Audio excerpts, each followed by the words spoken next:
Hello everyone, today I am going to discuss some MCQs and numerical problems based on capacitors. Up to this lecture we have discussed fundamentals of the capacitors, then formula for the capacitance of a spherical conductor, and the last topic which we have discussed in the previous lecture was parallel plate capacitor. So अब तक जितने भी formulas हमने derive किए उसी formulas के basis पे हम लोग न्यूमेरिकल स्टार्ट करेंगे. And before starting the numericals we will discuss formulas which are going to be used in MCQs और numerical problems in this lecture. तो ये मेथड आपको भी फॉलो करनी है जब भी न्यूमेरिकल्स और एमसीक्यू स्टार्ट करो. सबसे पहले जितने भी कंसेप्ट आपने स्टडी किए उस सारे कंसेप्ट में जो भी फॉर्मूला आपने यूज किए या फिर जो भी फॉर्मूला डिराइव किया उस सारे फॉर्मूलाज को लिस्ट में इंक्लूड करो और पूरे चैप्टर की एक लिस्ट बनानी होगी आपको. सो लास्ट 2 लेक्चर में जितने भी फॉर्मूला स्टडी किए मैंने वो 2 लेक्चर के सारे फॉर्मूलाज एक लिस्ट में इंक्लूड किया है और पहले ये फॉर्मूला डिस्कस करेंगे, उसके बाद हम लोग न्यूमेरिकल्स डिस्कस करेंगे जिससे आपको पता चलेगा कि ये फॉर्मूला कहाँ पे कैसे यूज करना है. So the first formula which we have discussed in the first lecture of the capacitor, capacitance is equal to Q by V. On the basis of this formula we can also calculate charge which is stored on the capacitor, Q is equal to CV. Then the second formula is V is equal to E into D. ये जो formula है potential is equal to electric field into distance, ये formula हमने already derive किया था जब हमने study किया था relation between electric field and electric potential. Then E is equal to sigma upon 2 epsilon 0. This is the electric field due to infinite plane from chapter number 1. अब इसी electric field का formula हमने use करके capacitor की 2 plate के बीच में मतलब जो थर्ड रीजन में हमने इलेक्ट्रिक फील्ड कैलकुलेट की थी इसका फॉर्मूला था E is equal to sigma upon epsilon 0. ये पॉइंट हमने already previous lecture. C is equal to epsilon 0 A by D. This is the formula which we have derived in the previous lecture. This is the capacitance of the parallel plate capacitor. On the basis of this formula, the relation C is directly proportional to A, which is very useful. Then C is inversely proportional to D, and the last one, C is directly proportional to epsilon. मतलब capacitance की value permittivity के ऊपर भी depend करेगी. In the next lecture we will discuss how dielectric medium affect the capacitance of the parallel plate capacitor. So ये जो permittivity का जो रिलेशन होगा वो हम लोग नेक्स्ट जब भी थियरी लेक्चर स्टार्ट करेंगे उसमें ये डिस्कस करेंगे और उसके बाद इसके बेसिस पे भी बहुत सारे एमसीक्यूज आपको आ सकते हैं बोर्ड एग्जाम में या फिर कोई भी एंट्रेंस एग्जाम में. तो ये इंपॉर्टेंट टॉपिक जो हमने बाद में डिस्कस करना है इसके बाद वाले लेक्चर में. Then surface charge density sigma is equal to charge upon area. And the last formula C is equal to 4 pi epsilon 0 R. ये फॉर्मूला हमने डिराइव किया था स्फेरिकल कंडक्टर के लिए. अब कैपेसिटर हमने जो कंसेप्ट था जो भी फंडामेंटल्स था वो पूरा स्टडी कर लिया. अब कैपेसिटर जब सर्किट में यूज होता है तो उसका बेसिक सिंबल हम लोग कौन सा यूज करते हैं. तो कैपेसिटर को सिंबलाइज करने के लिए ये हमारे पास 2 अलग अलग तरीके सिंबल्स है. फर्स्ट जो है ये फिक्स्ड कैपेसिटर का ये सिंबल होता है और सेकेंड जो वेरिएबल, इसका मतलब को इस कैपेसिटर को हम लोग चेंज कर सकते हैं. ये वेरिएबल कैपेसिटर का सिंबल है. ये दोनों सिंबल्स आपको जब हम लोग सर्किट स्टार्ट करेंगे इस चैप्टर के अंदर पैरेलल और series combination of the capacitor, तब ये दोनों सिंबल आपको एग्जाम में या फिर दोनों सिंबल आपको न्यूमेरिकल्स में दिखेंगे. तो ये दोनों सिंबल आपको याद रखने हैं. ये सिंबल सिंबलाइज करेगा कि कैपेसिटेंस की वैल्यू फिक्स है और जब भी ये सिंबल दिखेगा तो आपको समझना है कि इस कैपेसिटर की वैल्यू हम लोग चेंज कर सकते हैं. It means which is variable. So ये सारे फॉर्मूलाज हम लोग यूज करेंगे आज के क्लास के अंदर जब हम लोग एमसीक्यूज और न्यूमेरिकल प्रॉब्लम सॉल्व करेंगे. अब जब न्यूमेरिकल स्टार्ट करेंगे इससे पहले एक पॉइंट जो डिस्कस करना था मुझे कि मैंने आपको बताया था कैपेसिटेंस की वैल्यू ऑलवेज माइक्रोफेराड पिकोफेराड में ही पॉसिबल है और हमने अर्थ के लिए कैपेसिटेंस का फॉर्मूला भी और उसकी वैल्यू भी डिराइव की थी. उसका आंसर आया था 711 माइक्रोफेराड. तो इतने बड़े अर्थ के लिए भी कैपेसिटेंस की वैल्यू माइक्रोफेराड में है. तो हम लोग क्यों 1 फेराड चार्ज 1 फेराड कैपेसिटेंस नहीं बना सकते, क्यों हम लोग इतने चार्ज स्टोर नहीं कर पाएंगे. तो इसका एक कैलकुलेशन मैंने आपको बेसिक दिखाने वाला हूं अभी तो ये कैलकुलेशन देख लेते, इसके बाद हम लोग न्यूमेरिकल स्टार्ट करेंगे। Why C is equal to 1 farad is a very large value। 1 farad capacitance मतलब बहुत ही लार्ज वैल्यू हो जाएगी। ये मैंने आपको स्टार्टिंग में जब कैपेसिटर स्टार्ट किया था तब भी बोला था, और हम लोग नॉर्मली जब भी न्यूमेरिकल सॉल्व करेंगे ऑलवेज हमें कैपेसिटेंस की value micro farad, nano farad या फिर पिको फेराड में मिलेगी। सो अगर हम लोग ले लेते हैं कि C is equal to 1 farad possible है, मान लेते हैं ये चीज, D is equal to 1 mm मतलब distance between two plates 1 mm लिया। एप्सिलॉन जीरो की वैल्यू हमें पता है 8.85 इंटू 10⁻12 कूलम स्क्वायर पर newton metre square. Then what will be the area of the plate. Area क्या हो सकता है इस प्लेट का जब हम लोग कैपेसिटेंस 1 फेराड यूज करने वाले हैं। अगर सपोज हमने 1 फेराड कैपेसिटेंस वाला एक कैपेसिटर बना लिया तो उस कैपेसिटर का एरिया क्या हो सकता है। C is equal to epsilon zero A by D, जो हमने फॉर्मूला डिराइव किया पैरेलल प्लेट कैपेसिटर के लिए, इसी फॉर्मूला का यूज करके हम लोग कैलकुलेट करेंगे area. Then area is equal to C into D upon epsilon zero. Now substitute the values given. C is equal to 1 farad, D is equal to 1 mm which is equal to 10⁻³ metre, तो 10⁻³ and epsilon zero 8.85 into 10⁻12। इसका answer almost equal to आ गया 10⁻10 metre square. अब इतनी large plate अर्थ के surface पे form करना जिसका कैपेसिटेंस हो जाएगा 1 farad, which is not possible. तो यही रीजन है कि हम लोग इतने एरिया वाली कोई प्लेट फॉर्म ही नहीं कर सकते कि जिसका कैपेसिटेंस 1 फेराड होगा। तो इसीलिए हमें ऑलवेज कैपेसिटेंस की वैल्यू माइक्रो, पिको फेराड या फिर नैनो फेराड में ही मिलेगी। So this is the reason. अब हम लोग न्यूमेरिकल स्टार्ट करेंगे कैपेसिटर के टॉपिक पे। An isolated sphere has a capacitance 50 picofarad. Calculate its radius, and the second part, how much charge should be placed on it to raise its potential to 10⁴ volt. हमें isolated sphere दिया जिसका capacitance कितना है 50 picofarad. Calculate its radius, radius हमें calculate करना है। अब isolated sphere, इसी वर्ड से पता चलेगा कि ये स्फेरिकल कंडक्टर की बात कर रहे हैं। अगर स्फेरिकल कंडक्टर का कैपेसिटेंस दिया है तो इसकी रेडियस हम लोग कैलकुलेट कर पाएंगे, because we know the formula C is equal to 4πε0r। तो पहला आंसर ये आ जाएगा। Then how much charge should be placed on it to raise its potential to 10⁴ volt. मतलब हमें कितना चार्ज स्टोर कर सकते हैं कि जिसकी वजह से इसका पोटेंशियल कितना हो जाएगा 10⁴ वोल्ट। तो हमें चार्ज की वैल्यू भी कैलकुलेट करनी है। सो बहुत ही सिंपल न्यूमेरिकल है ये। पहली चीज हमें जो गिवन है C is equal to 50 picofarad, it means 50 into 10⁻12 farad. Calculate its radius, तो रेडियस के लिए फॉर्मूला कौन सा हम लोग यूज करेंगे, C is equal to 4πε0r, therefore radius is equal to C upon 4πε0। अब 1/4πε0 मतलब ये कूलम कांस्टेंट हो जाएगा, तो मैं डायरेक्ट वैल्यू इसका पुट करूंगा 9 इंटू 10⁻9। तो डायरेक्ट वैल्यू पुट की और C की वैल्यू गिवन, तो 50 इंटू 10⁻12 इंटू 1/4πε0 मतलब 9 इंटू 10⁻9। सो फाइनल आंसर आ जाएगा 45 इंटू 10⁻2 मीटर और 45 सेंटीमीटर। तो इतने रेडियस का हम एक स्फीयर बनाएंगे जिसका कैपेसिटेंस होगा 50 पिकोफेराड। तो ये फर्स्ट आंसर हमने कैलकुलेट किया। Now the second one, charge की वैल्यू कैलकुलेट करनी है और पोटेंशियल हमें दिया है क्वेश्चन के अंदर 10⁴ वोल्ट। So V is equal to 10⁴ volt हो जाएगा और कैपेसिटेंस का आंसर यहां से कैपेसिटेंस का वैल्यू हमने फर्स्ट क्वेश्चन में ही दिया है 50 पिकोफेराड। सो डायरेक्टली हम लोग कैपेसिटेंस का फॉर्मूला यूज करेंगे C is equal to Q by V। Then Q is equal to क्या हो जाएगा C into V, and Q is equal to CV। C मतलब 50 पिकोफेराड एंड वोल्टेज जो दिया हमें पोटेंशियल 10⁴।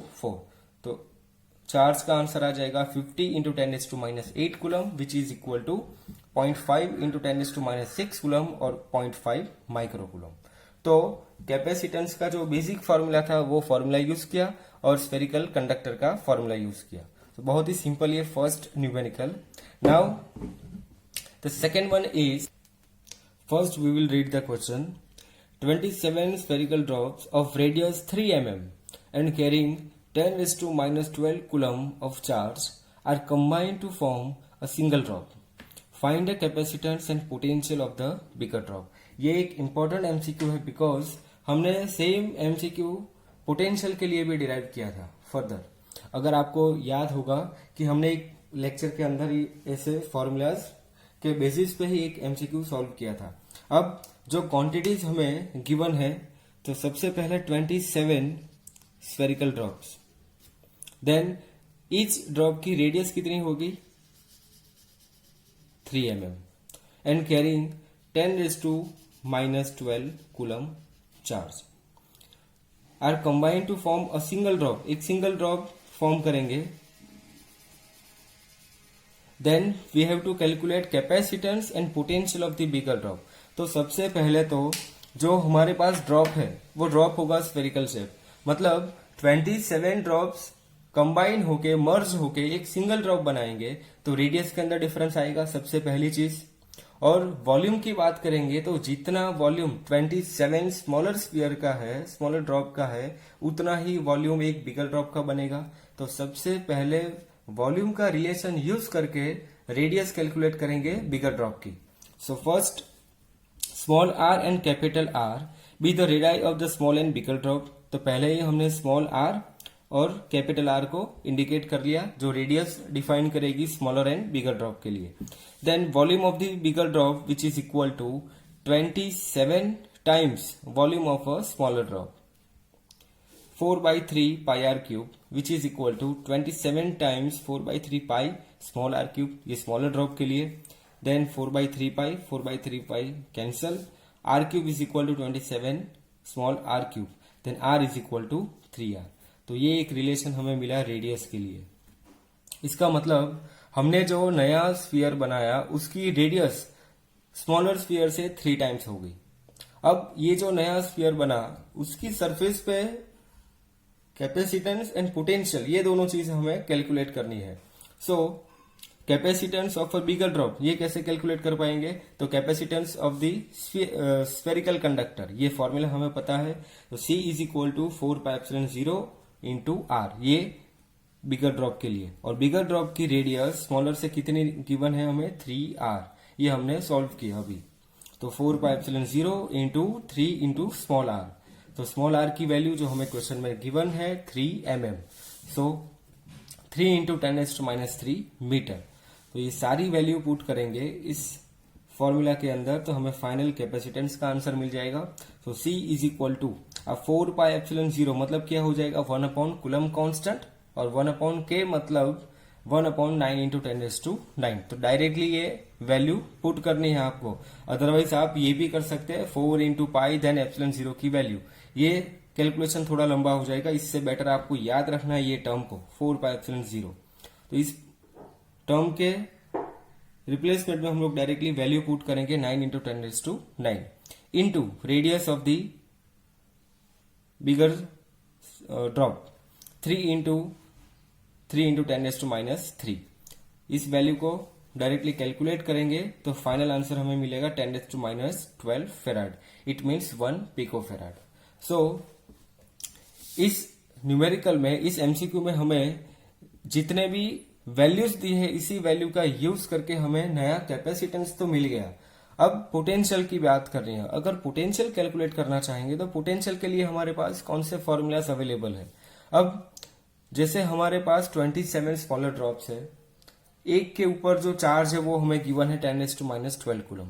अगर ये 27 ड्रॉप्स मर्ज होके एक सिंगल ड्रॉप बनाएंगे तो सिंगल ड्रॉप के ऊपर टोटल चार्ज कितना होगा ये भी कैलकुलेट कर सकते हैं हम लोग. अगर चार्ज का कैलकुलेशन आ गया, रेडियस हमने यहां से कैलकुलेट की है, तो डायरेक्टली फॉर्मूला यूज कर सकते हैं V is equal to K capital Q by capital R. ये बिगर ड्रॉप का पोटेंशियल हो जाएगा. तो इसी कंसेप्ट को यूज करेंगे. तो सबसे पहले इसके लिए कैलकुलेट करेंगे charge on the bigger drop. Charge on bigger drop capital Q which is equal to 27 into small q. Small q की वैल्यू गिवन है हमें 10⁻12 कूलम और 27 स्मॉलर ड्रॉप, तो 27 पिको कूलम ये बिगर ड्रॉप का चार्ज आ जाएगा. Potential of bigger drop is given by V is equal to capital Q by C। ये डायरेक्टली फॉर्मूला भी यूज कर सकते हैं और V is equal to KQ by R भी फॉर्मूला हम लोग यूज कर सकते हैं।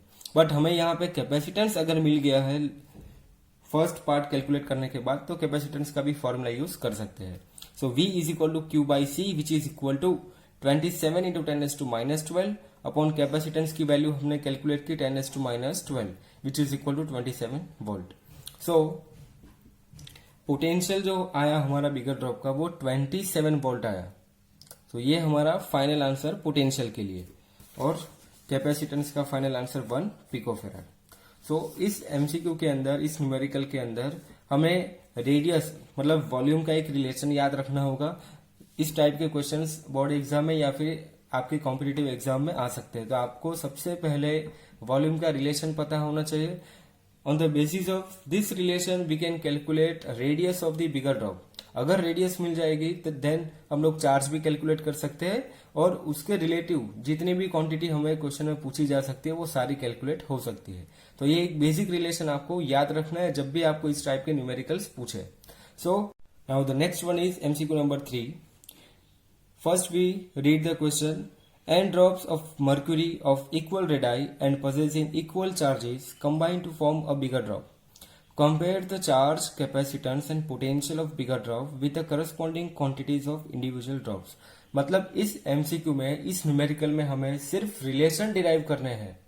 अगर हमारे पास N ड्रॉप्स दिए हैं जिसकी रेडियस इक्वल है, जिसके चार्ज भी इक्वल है और N ड्रॉप्स कंबाइन होके जब बिगर ड्रॉप बनाएगा तो बिगर ड्रॉप के ऊपर जो क्वांटिटीज हमें मिलेगी, फॉर एग्जांपल चार्ज, कैपेसिटेंस और पोटेंशियल, उस क्वांटिटी को हमें कंपेयर करना है इंडिविजुअल चार्ज के साथ, इंडिविजुअल स्फीयर के साथ, ड्रॉप के साथ।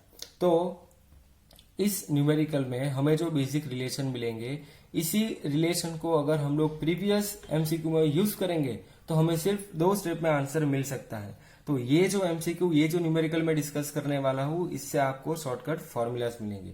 तो ये न्यूमेरिकल आपको बहुत ही अच्छे से प्रिपेयर करना है बिकॉज हमें रिलेशन मिलेगा bigger drop and smaller drop के बीच का, जहां पे हम लोग कंपेयर करेंगे charge, capacitance and potential. So the quantities we have given n identical drops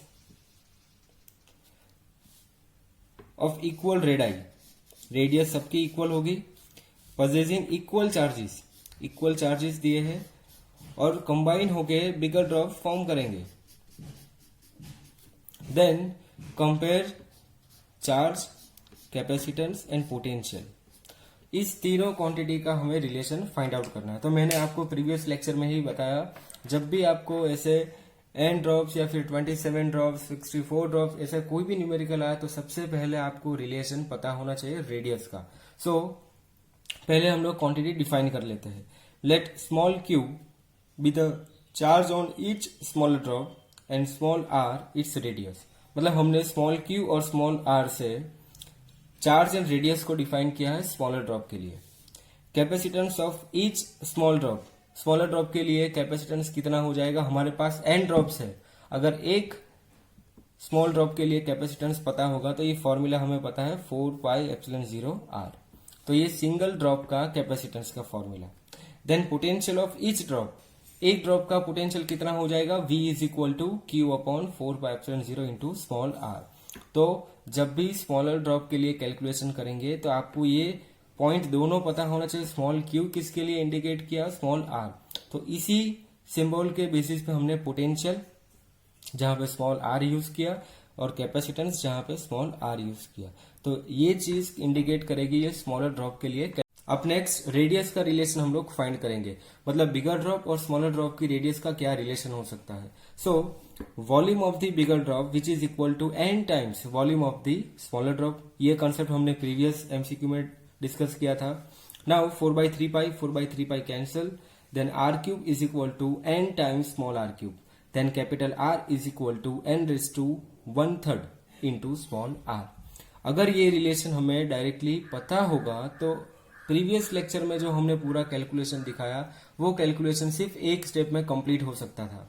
अगर हमें ये रिलेशन पता है रेडियस का n⁻⁻⁻, देन हमें प्रीवियस लेक्चर में गिवन था, प्रीवियस एमसीक्यू में गिवन था 27 आइडेंटिकल ड्रॉप, अगर 27 हमारे पास नंबर गिवन है तो डायरेक्टली ये रिलेशन यूज करेंगे 27⅓ इंटू आर, तो इसका डायरेक्ट रिलेशन आ जाएगा are is equal to 3R। तो हमें ये पूरा कैलकुलेशन दिखाने का टाइम हमारा जो है वो बच जाएगा और डायरेक्टली ये रिलेशन यूज कर पाएंगे। Then charge on bigger drop, अब चार्ज कैसे कैलकुलेट करेंगे, तो हमें पता है एक सिंगल ड्रॉप के ऊपर चार्ज है स्मॉल क्यू, ऐसे n ड्रॉप्स मर्ज होकर एक सिंगल ड्रॉप बनाएंगे तो सिंगल ड्रॉप के ऊपर चार्ज कितना हो जाएगा n टाइम्स स्मॉल क्यू। सो capital Q dash is equal to n into small Q, then Q dash by Q is equal to relation हो जाएगा n। तो यहां से चार्ज का डायरेक्ट रिलेशन मिल जाएगा, अगर हम n ड्रॉप्स को कंबाइन करेंगे, मर्ज करेंगे और सिंगल ड्रॉप बनाएंगे तो सिंगल ड्रॉप का चार्ज होगा n टाइम्स। अगर हम 27 ड्रॉप को मर्ज करना चाहेंगे तो 27 टाइम्स, 64 ड्रॉप्स को कंबाइन करना चाहेंगे तो 64 टाइम्स चार्ज हो जाएगा। तो चार्ज का तो डायरेक्टली रिलेशन मिल गया n टाइम्स, रेडियस का रिलेशन मिला n⁻⅓। Now the next quantity is capacitance. Capacitance of the bigger drop, bigger drop के लिए कैपेसिटेंस को हमने सिंबलाइज किया है C डैश से। C dash is equal to 4πε0 into capital R। ये बिगर ड्रॉप का रेडियस हो जाएगा। बिगर ड्रॉप का रेडियस जो स्मॉलर ड्रॉप से कितना होता है n⁻⅓ टाइम्स, जो हमने अभी प्रूव किया। Then 4πε0 n⁻⅓ into small r, then 4πε0 r which is equal to capital C, smaller drop का कैपेसिटेंस, जो हमने ऑलरेडी स्टार्टिंग में ही गिवन क्वांटिटी के साथ ही लिखा था। इसलिए हमने ये R को इसके साथ मर्ज करके ये एक रिलेशन साइड पे रखा 4πε0 r इंटू n⁻⅓, और ये 4πε0 स्मॉल r ये इंडिकेट करेगा capacitance of a single drop. Then C dash is equal to n⁻⅓ into capital C। तो यहां से कैपेसिटेंस का रिलेशन मिला हमें। अगर हमारे पास n ड्रॉप्स है तो उसका कैपेसिटेंस बिगर ड्रॉप से कितना हो जाएगा n⁻⅓। मतलब बिगर ड्रॉप का जब भी आपको कैलकुलेशन पूछे कैपेसिटेंस का तो हम लोग डायरेक्टली लिख सकते हैं n⁻⅓ times capacitance of the smaller drop. अगर हमें 27 ड्रॉप्स दिया है तो 27 ड्रॉप्स के लिए हम लोग ये कैलकुलेट करेंगे तो 27⁻⅓ मतलब 3 टाइम्स। इसका मतलब ये हो गया कि बिगर ड्रॉप का कैपेसिटेंस स्मॉलर ड्रॉप से 3 टाइम्स ज्यादा है। तो ये रिलेशन भी हम लोग डायरेक्टली कैलकुलेट कर सकते हैं। तो प्रीवियस एमसीक्यू में भी ये रिलेशन यूज करेंगे तो एक स्टेप में ये कैलकुलेशन हो जाएगा। देन प्रीवियस लेक्चर में हमने पूछा, प्रीवियस एमसीक्यू में हमें पूछा था potential of a bigger drop. तो पोटेंशियल कैसे कैलकुलेट करेंगे, V dash is equal to Q dash upon 4πε0 capital R। इसका मतलब V डैश बिगर ड्रॉप का potential, Q dash bigger drop का चार्ज एंड कैपिटल R मतलब बिगर ड्रॉप की radius. तो ये सारे रिलेशन हमने बिगर ड्रॉप के लिए यूज किए। Q डैश की जगह पे हम लोग डायरेक्टली लिखेंगे n टाइम्स Q, जो हमने प्रीवियस अभी डिराइव किया, डिस्कस किया। देन 4πε0 और R का रिलेशन भी हमने देखा n⁻⅓ इंटू स्मॉल r। तो इसमें से हम लोग स्मॉल q और स्मॉल r को अलग करेंगे तो q अपॉन 4πε0 r। ये जो हमें रिलेशन मिला, ये जो फॉर्मूला मिला, ये पोटेंशियल का है, बट ये पोटेंशियल होगा स्मॉलर ड्रॉप के लिए। बाकी क्या बचा इसके अंदर, कैपिटल N अपॉन n⁻⅓। तो n⁻⅓ इंटू ये हो जाएगा potential V of a smaller drop, then n⁻⅔ V। तो यहां से जो रिलेशन मिला बिगर ड्रॉप के लिए, तो बिगर ड्रॉप का पोटेंशियल स्मॉलर ड्रॉप से n⁻⅔ टाइम्स होता है। तो अगर ये रिलेशन पता होता तो एक स्टेप में पोटेंशियल भी कैलकुलेट कर पाते हैं। मतलब प्रीवियस एमसीक्यू हमारा सिर्फ 2 या 3 स्टेप में कंप्लीट हो सकता था अगर हमें ये रिलेशन पता होगा। तो इसीलिए ये न्यूमेरिकल बहुत ही इंपॉर्टेंट है, बिकॉज इसमें हमने बहुत सारे शॉर्टकट रिलेशन देखे कि हम लोग एक ही स्टेप से कोई भी क्वांटिटी को डिराइव कर सकते हैं, रिलेशन दिखा सकते हैं और उसको कंपेयर कर सकते हैं। जैसे हमने कैपेसिटेंस का देखा, अगर हमें n आइडेंटिकल ड्रॉप्स दिए हैं तो डायरेक्टली कैपेसिटेंस का रिलेशन मिल सकता है n⁻⅓ से, उसका पोटेंशियल का फॉर्मूला मिल सकता है n⁻⅔ टाइम्स, और चार्ज का रिलेशन मिल सकता है डायरेक्टली मतलब n टाइम्स स्मॉल q। तो ये सारे रिलेशन हमें n आइडेंटिकल ड्रॉप्स के लिए याद रखने हैं, जिसकी वजह से हम लोग ऐसे एमसीक्यू सॉल्व कर सकते हैं जब हमें 27 ड्रॉप्स या 64 ड्रॉप्स दिए गए हो। तो इस रिलेशन का डायरेक्टली उस एमसीक्यू में यूज कर सकते हैं। सो प्रीवियस एमसीक्यू आपको घर पे ट्राई करनी है इस रिलेशन से डायरेक्टली सॉल्व करने की, और आपको नोट डाउन करना है कि कितने कम टाइम में आपने ये एमसीक्यू सॉल्व कर लिया। सो ये थर्ड न्यूमेरिकल आपके एंट्रेंस एग्जाम के लिए। इस लेक्चर में हमने 3 न्यूमेरिकल्स डिस्कस किए। आज के इस लेक्चर में हमने जितने भी कंसेप्ट और जितने भी फॉर्मूलाज यूज किए हैं वो आपको प्रॉपरली नोट डाउन करना है। तीनों एमसीक्यू घर से वापस ट्राई करनी है, बिकॉज इससे जो आपको कंसेप्ट और फॉर्मूलाज जो आपको मिलेंगे, इस फॉर्मूला और कंसेप्ट को यूज करके आप अपनी रेफरेंस बुक से फर्दर एमसीक्यू सॉल्व कर सकते हैं। नेक्स्ट लेक्चर में हम लोग और इसी टाइप के एमसीक्यू सॉल्व करेंगे, बट इससे पहले आपको इस लेक्चर को कंप्लीट एंड तक देखना है, नोट्स बनानी है, और देन आपको रेफरेंस बुक से एमसीक्यू सॉल्व करना है। Thank you.